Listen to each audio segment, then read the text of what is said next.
Hello everyone, आप सभी का आपके चैनल ई स्टडी केंद्र पर एक बार फिर से स्वागत है। मैं आप सभी के लिए होम साइंस CUET PG का एक और टेस्ट सीरीज़ लेकर हाजिर हूँ।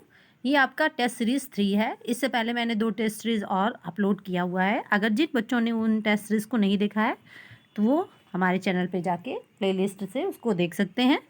साथ ही साथ जो बच्चे अभी वीडियो देखना स्टार्ट कर रहे हैं तो वो 2022, 23 और 24 का पहले प्रीवियस ईयर का पेपर आप ज़रूर से देख लीजिएगा, उसको अच्छे से सॉल्व कर लीजिएगा। साथ ही साथ हमारे चैनल पे अवेलेबल 2022, 23 और 24 का टेस्ट सीरीज़ भी है, उसे भी आप अच्छे से पढ़ लीजिए। उसमें मैंने टॉपिक वाइज मैक्सिमम जो आपके सिलेबस का जो टॉपिक है उससे related MCQ type question solve करवा रखा है। तो उन सारे वीडियो को अगर आप अच्छे से प्रिपरेशन कर लेते हो तो आपका होम साइंस का जो आपका 75 क्वेश्चन आने वाले हैं उसमें जो आपके सिलेबस के हिसाब से मैक्सिमम जो टॉपिक है उसका थॉट जो उसका डाउट है आपका क्लियर हो जाएगा। तो आप मैक्सिमम प्रश्नों को हल करने लायक हो जाएंगे। आपके अंदर जो डर है वो कम हो जाएगा। तो कोशिश करिए कि आप अधिक से अधिक वीडियोस देख के प्रिपरेशन अच्छे से कर लीजिए। और मैं जो ये वीडियो अभी स्टार्ट करने जा रही हूँ इसको भी शुरू से अंत तक ज़रूर से देखिएगा और लास्ट में हमें कमेंट करिएगा ज़रूर से। और अगर वीडियो अच्छा लगे तो हमें लाइक ज़रूर से करिएगा। और जिन जिन लोगों ने अभी भी हमारे चैनल को सब्सक्राइब नहीं किया तो सब्सक्राइब कर ले। और साथ ही साथ हमें एक हार्ट आप लोग ज़रूर से भेजिएगा ताकि मुझे लगे कि आप लोग मन से पढ़ाई कर रहे हैं, अपने एग्ज़ामिनेशन की प्रिपरेशन कर रहे हैं। तो आइए वीडियो को स्टार्ट करते हैं। सबसे पहला जो हमारा प्रश्न है, ये जो आज का जो हमारा टॉपिक है एक्सटेंशन एजुकेशन से है, प्रसार शिक्षा से लिया गया है। ये टेस्ट सीरीज़ मैंने प्रिपरेशन पूरा तैयार कर किया है। ध्यान दीजिएगा, कुछ बच्चों ने मुझे कमेंट करके कहा भी था कि उनको एक्सटेंशन एजुकेशन पढ़ना है, इसीलिए मैंने इस पे ध्यान दिया और इससे 2-3 प्रश्न आते भी हैं। तो आइए इसको देखते हैं हम लोग। सबसे पहला प्रश्न कह रहा है कि मेरा गांव मेरा गौरव, ये एक योजना थी जो सरकार के द्वारा शुरू की गई थी। इसमें कह रहा है कि यह योजना 2015 में शुरू की गई थी। यह ICAR के द्वारा शुरू किया गया। इसका उद्देश्य किसानों को भूमि प्रदान करना था। इस योजना में वैज्ञानिकों को उनके अनुसार गांव का चयन करने की सुविधा थी। और लास्ट ई दे रहा है कि प्रयोगशाला से भूमि तक प्रक्रिया को तेज करने के लिए किसानों के साथ वैज्ञानिकों के सीधे इंटरफेस को बढ़ावा देना था। कौन कौन सा सही हो जाएगा? सही विकल्प का चयन करना है हमें। तो ध्यान दीजिएगा, तो जो मेरा गांव मेरा गौरव है यह योजना 2015 में शुरू किया गया था, तो ये सही है। साथ ही साथ यह ICAR के द्वारा शुरू किया गया था, ये भी सही है। इसका उद्देश्य किसानों को भूमि प्रदान करना था, तो ये ध्यान दीजिए, ये तो भूदान आंदोलन हो जाएगा जो विनोबा भावे ने चलवाया था, तो वैसा वर्तमान समय में नहीं होगा। सरकार भूमि प्रदान तो किसानों को वर्तमान समय में नहीं करेगी, तो ये सी नहीं है। तो सी नहीं है, ए भी है। तो ए भी आप ध्यान देंगे तो इसमें भी है, इस ऑप्शन में भी है और इस ऑप्शन में भी है। इसमें नहीं है तो फोर्थ तो होगा नहीं हमारा। तो 1, 2, 3 में से अब क्या हो जाएगा? तो इस योजना में वैज्ञानिकों को उनके अनुसार गांव का चयन करने की सुविधा थी। तो वैज्ञानिकों को गांव चयन करने की सुविधा थी, तो ये भी सही हो जाएगा। प्रयोगशाला से भूमि तक प्रक्रिया को तेज करने के लिए किसानों के साथ वैज्ञानिक के सीधे इंटरफेस को बढ़ावा देना था, तो ये भी सही हो जाएगा। तो ध्यान दीजिएगा, हमारा ABDE यानी ऑप्शन नंबर 3 हमारा सही हो जाएगा। तो ये था मेरा गांव मेरा गौरव योजना का पूरा उद्देश्य। आइए नेक्स्ट प्रश्न पढ़ते हैं। प्रश्न है सूची 1 का सूची 2 से मैच करना है। अब इसमें दे रहा है कि ब्लॉगिंग, टेलीविज़न, अखबार और संग्रह स्थल, अब इनका ये किसके लिए ये यूज़ होते हैं? तो जो ब्लॉगिंग है ये क्या है? तो ये सोशल मीडिया है, ए का 4 हो जाएगा। टेलीविज़न जो है ये आपका क्या है? इलेक्ट्रॉनिक मीडिया है, 1 हो जाएगा। अखबार जो है ये आपका क्या है, तो प्रिंट मीडिया है, 2 से मिल मैच कर जाएगा। और संग्रह स्थल क्या है, वर्ल्ड वाइड मीडिया है। तो ए का 4 बी का 1, ए का 4 बी का 1 आपका ऑप्शन नंबर ए में ही दिख रहा है, तो ये ऑप्शन ए सही हो जाएगा। ध्यान दीजिए, इस तरह के जो प्रश्न है एनटीए के फेवरेट हैं, वो मैथ्स सूची 1 का सूची 2 से मिलान करिए, तरह तरह के टॉपिक वाइज क्वेश्चन दे देगा और पूछेगा कि इसमें से कौन कौन से सही हैं। तो जैसा कि अभी पहला प्रश्न था और ये दूसरा, तो इस तरह के प्रश्नों को आप अच्छे से ध्यान से तैयार करिए। नेक्स्ट प्रश्न देखिए, कह रहा है कि सूचना एवं प्रसारण मंत्रालय से जुड़ी हुई पत्रिका है। योजना एक सप्ताह पत्रिका, कृषि समाचार पत्रिका, भारत योजना पत्रिका या भारतीय नई योजना।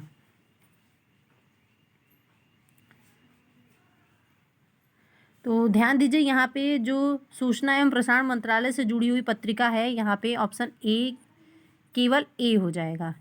ए ही जो है योजना एक साप्ताहिक पत्रिका, ये जो है ये आपका हो जाएगा सही।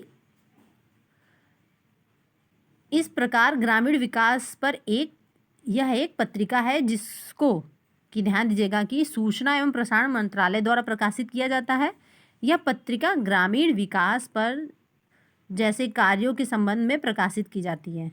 किस प्रकार ग्रामीण परिवेश, ग्रामीण लोगों का आर्थिक, साथ ही साथ उनके जीवन स्तर का विकास स्तर कैसे सुधार हो सके, उन सब के लिए खेती से संबंधित बातचीत सभी पे ये पत्रिका प्रकाशित की जाती है। नेक्स्ट प्रश्न देखिए, प्रश्न है लिखित संचार के संबंध में प्रतिकूल कथन का चयन कीजिए। प्रतिकूल का मतलब जो गलत है। लिखित संचार साक्ष्य के रूप में कार्य नहीं करते, तो ये तो गलत ही हो जाएगा।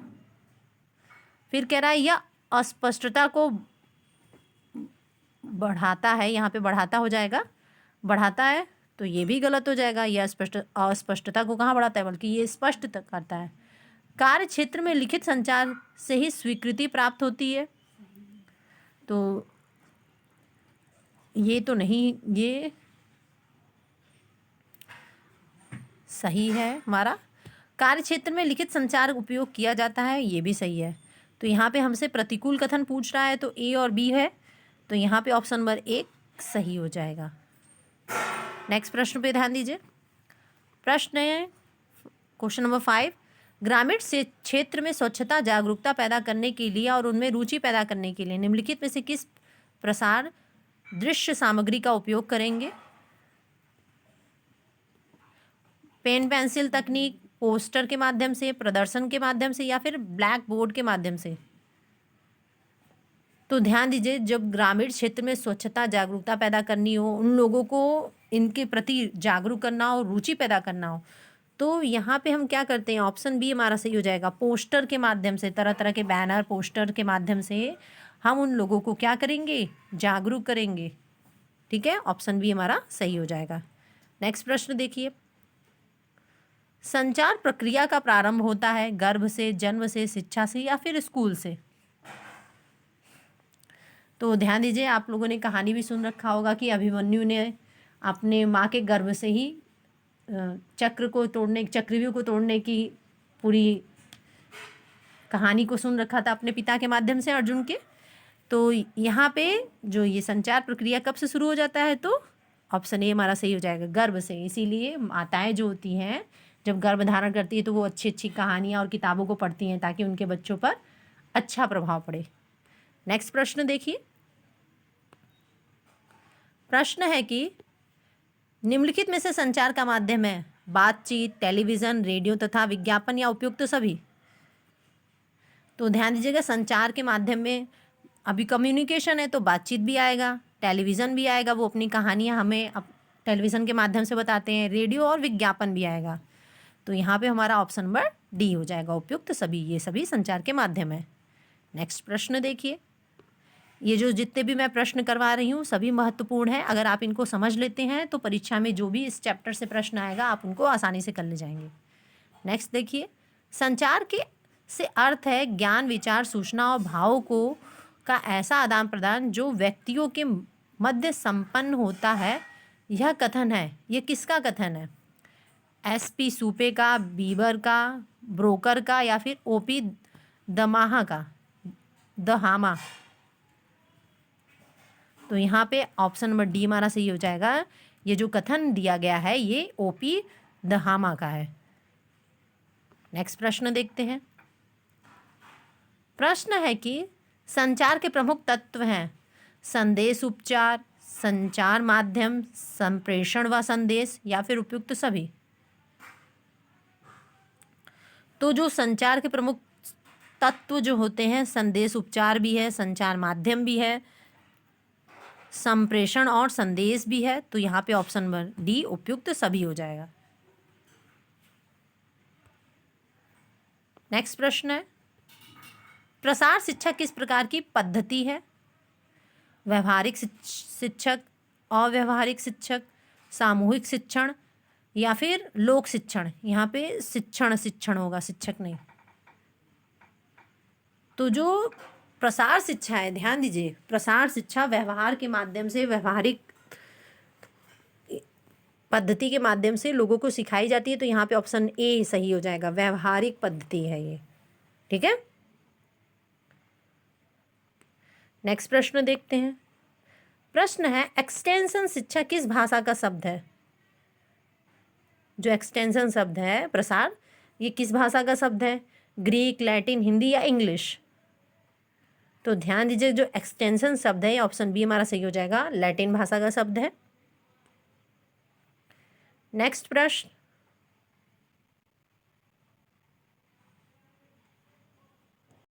ध्यान दीजिए, सिम्पोजियम परिसंवाद विधि प्रयोग की जाती है जनसंपर्क विधि के अंतर्गत, समूह संपर्क विधि के अंतर्गत, व्यक्तिगत संपर्क विधि के अंतर्गत, या इनमें से सभी?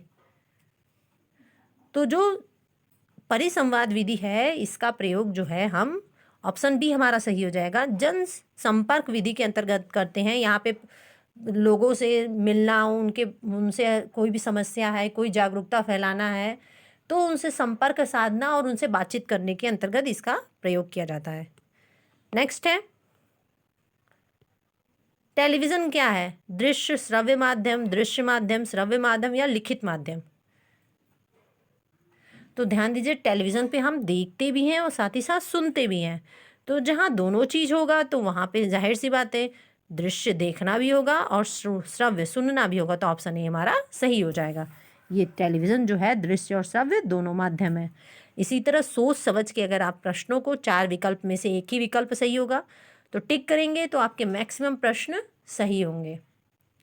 नेक्स्ट प्रश्न देखिए, पूछ रहा है कि कठपुतली किस प्रकार का प्रसार साधन है? श्रव्य साधन, दृश्य साधन, दृश्य श्रव्य साधन, या फिर आधुनिक प्रचलित साधन? तो ध्यान दीजिएगा, अगर आपने कठपुतली का नृत्य देखा होगा तो आपको समझ में आया होगा कि कठपुतली जो है एक्टिंग भी करती है, साथ ही साथ कोई उसके डायलॉग भी बोलता रहता है पीछे से। ठीक, तो यहाँ पे ये भी क्या हो जाएगा, ऑप्शन सी हमारा हो जाएगा, दृश्य श्रव्य साधन दोनों है। किसी टॉपिक पे, किसी समस्या पे कठपुतली क्या करते हैं, नाटक प्रेजेंट करते हैं। ठीक है, उनके माध्यम से जागरूकता फैलाई जाती है। नेक्स्ट है, मारियोनेट कठपुतली है स्ट्रिंग कठपुतलियाँ, छाया कठपुतलियाँ, अंगुली कठपुतलियाँ, या फिर रॉड छड़ी कठपुतलियाँ? तो ध्यान दीजिएगा, जो ये कठपुतलियाँ होती हैं ये एक प्रकार का प्रसार शिक्षा के पारंपरिक साधन भी कहे जाते हैं और लोग इनको देखना पसंद भी करते हैं। तो जो मारियोनेट कठपुतलियाँ हैं ये ऑप्शन ए हमारा सही हो जाएगा। ये स्ट्रिंग कठपुतलियाँ हैं, इसे धागे या स्ट्रिंग या मैरियोनेट के नाम से जाना जाता है। नेक्स्ट प्रश्न देखिए, कह रहा है कि राष्ट्रीय प्रसार सेवा की स्थापना कब हुई?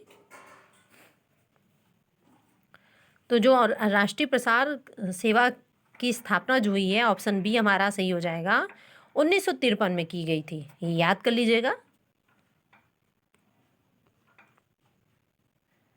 नेक्स्ट प्रश्न है, मूल्यांकन की आवश्यकता कब होती है? कार्यक्रम प्रत्येक चरण पर, कार्यक्रम के शुरू में, कार्यक्रम के दौरान एक बार या कार्यक्रम के अंत में? तो ध्यान दीजिएगा, जो मूल्यांकन होता है कि कार्य कैसे हो रहा है, अब और सही चल रहा है, इससे और सही करना है धीरे से, हम ये सारी बातों पे गौर किए रहते हैं, ध्यान दिए रहते हैं कि किस चरण में ज़्यादा प्रोग्रेस हो रहा है, कैसे कैसे ज़्यादा धीरे अच्छे अच्छे से हम कार्य को और अच्छे से करते जा रहे हैं। तो इससे तो यही पता चलता है कि ऑप्शन ए हमारा सही हो जाएगा, कार्यक्रम के प्रत्येक चरण पर जो है मूल्यांकन होता रहता है। नेक्स्ट देखिए, प्रश्न है कि प्रसार शिक्षा के दर्शन के अनुसार लोगों के में कौन सा परिवर्तन दृष्टिगत होता है? कार्यशैली में परिवर्तन, व्यवहार में परिवर्तन, मनोवृत्ति में परिवर्तन या उपयुक्त सभी? तो ध्यान दीजिएगा, जो प्रसार शिक्षा के दर्शन के अनुसार लोगों में कौन से परिवर्तन होते हैं, तो कार्यशैली में उनके परिवर्तन आता है, जैसे जैसे वो सीखते हैं समझते हैं उनके कार्य करने की क्षमता में क्या होता है, परिवर्तन आता है। उनके व्यवहार में भी परिवर्तन आता है, वो और अच्छे से व्यवहार करने लगते हैं, चीज़ों को सीखते हैं समझते हैं जानते हैं। मनोवृत्ति में परिवर्तन, जो सोचते थे कि अब हमसे कुछ नहीं होगा, हम कुछ नहीं कर पाएंगे, उनके अंदर भी क्या होती है, अच्छी भावना विकसित होने लगती है, कार्य करने के लिए वो प्रेरित होते हैं, तो उनकी मनोवृत्ति में भी परिवर्तन होता है। तो यहाँ पे ऑप्शन डी सही हो जाएगा, उपयुक्त सभी। नेक्स्ट प्रश्न देखिए, प्रश्न है कि श्रोतागण या प्राप्तकर्ता संदेश ग्रहण करने से पूर्व उसे पहले अपने मस्तिष्क में उसे संदेश का विश्लेषण करता है और अपनी भाषा में समझने लायक बनाता है, जिसे कहते हैं, क्या कहते हैं? संकेतीकरण, संकेतवाचन, संदेश या उपयुक्त सभी? तो ध्यान दीजिए, जब हम किसी से कोई बात कर हमसे कोई बात करता है तो पहले हम उसको सुनते हैं, फिर उसको समझते हैं अपने भाषा में, अपने हिसाब से उसका विश्लेषण करते हैं। तो जब हम सोचते हैं समझते हैं उस बात को, उसका विश्लेषण करते हैं, तो उसे हम अपने दिमाग में मन में करते हैं, तो इसे हम क्या कहेंगे? तो ध्यान दीजिएगा, इस प्रक्रिया को जो है हम संकेत वाचन करते हैं, यानी डिकोडिंग। उस बात को हम डिकोडिंग करके फिर अपने भाषा में सामने वाले को फिर उसको समझाते हैं। तो इसे हम क्या कहेंगे? डिकोडिंग, संकेत वाचन कहेंगे। नेक्स्ट प्रश्न है हमारा,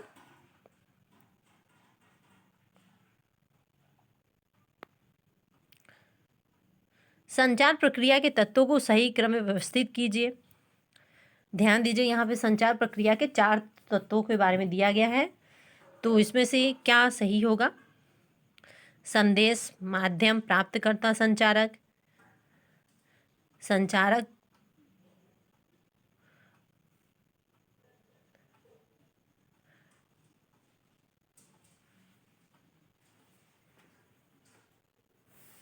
यहाँ ध्यान दीजिएगा, मिसप्रिंट हो गया है, यहाँ माध्यम होगा।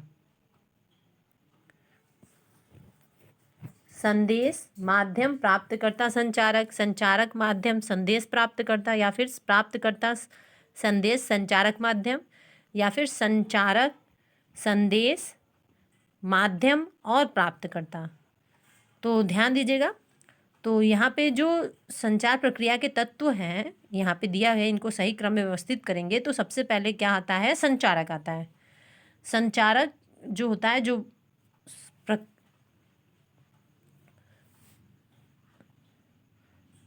संचारक के माध्यम से हमें संदेश प्राप्त होगा, फिर उस माध्यम किसी न किसी माध्यम से वो प्राप्तकर्ता तक पहुँचेगा। तो यहाँ पे ऑप्शन डी हमारा सही हो जाएगा। ऐसे पहले यहाँ संचारक के माध्यम से संदेश, फिर माध्यम हमें कोई मिला, फिर प्राप्तकर्ता।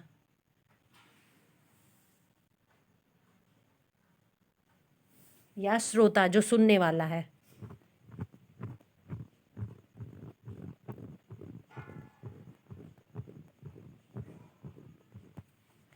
तो आपको आज का वीडियो कैसा लगा हमें कमेंट करके ज़रूर से बताइएगा। वीडियो अच्छा लगे तो लाइक ज़रूर से करिएगा। चैनल को अगर आपने अभी तक सब्सक्राइब नहीं किया है तो सब्सक्राइब कर लीजिएगा और हमें कमेंट में हार्ट ज़रूर से भेजिएगा। और अगर जो लोग नए जुड़ रहे हैं वो हमारे चैनल पे, तो वो हम वीडियो कहाँ से देख रहे हैं हमें कमेंट करके ज़रूर से बताइएगा। Thank you everyone.